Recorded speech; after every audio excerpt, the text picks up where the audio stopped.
ఇప్పుడు పోటీ పడే టీములు ఇప్పుడు వరకు అసలు ఒక్క కప్పు కూడా లేని టీములు. అటు పంజాబ్, ఇటు ఆర్సీబీకి ఒక్క కప్పు కూడా లేదు. సో ఇద్దరికి క్రూషియల్ విన్నింగ్ అని అయితే చెప్పుకోవాలి. గెలిచిన వాళ్ళు డైరెక్ట్గా ఫైనల్స్కి వెళ్ళిపోతారు. ఆ గెలిచేది ఎవరు అనేదే తెలియట్లేదు. అటు పంజాబ్ శ్రేయస్ అయ్యర్ కెప్టెన్గాను గత 3 సీజన్ల నుంచి 3 టీములను ఫైనల్స్ వరకు తీసుకొచ్చాడు. లాస్ట్ టీంలో కేకేఆర్తో కప్పు కొట్టించాడు. ఇటు కెప్టెన్ అయినా కూడా ఆర్సీబీకి వెనకాలండి నడిపించేది విరాట్ కోహ్లీ అని అందరికీ తెలుసు. కాకపోతే విరాట్ కోహ్లీ అఫీషియల్గా ఉండడు కెప్టెన్గాను. కాకపోతే గెలిచేది ఎవరనైతే క్రూషియల్ పొజిషన్ టాప్ 1-2 పొజిషన్లో ఉన్న వాళ్ళు డైరెక్ట్గా ఫైనల్స్కి వెళ్ళిపోతారు. అండ్ ఓడినా కూడా ఇంకొక ఛాన్స్ ఉంటుంది అనుకోండి.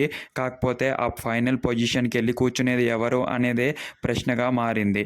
మీరు ఎవరు అనుకుంటున్నారు కింద కామెంట్స్ రూపంలో తెలపండి. అండ్ కిందకెళ్తే మన ఛానల్లో డైరెక్ట్గా లాంగ్ వీడియో ఉంటుంది. లేకపోతే కింద డిస్క్రిప్షన్ కింద ప్రెస్ చేయగానే మన వీడియో వస్తుంది. అక్కడ లాంగ్ వీడియోను చూసేసేయండి. ఆ లాంగ్ వీడియో డిస్క్రిప్షన్లో మన ఛానల్ జాయిన్ అయిపోయింది.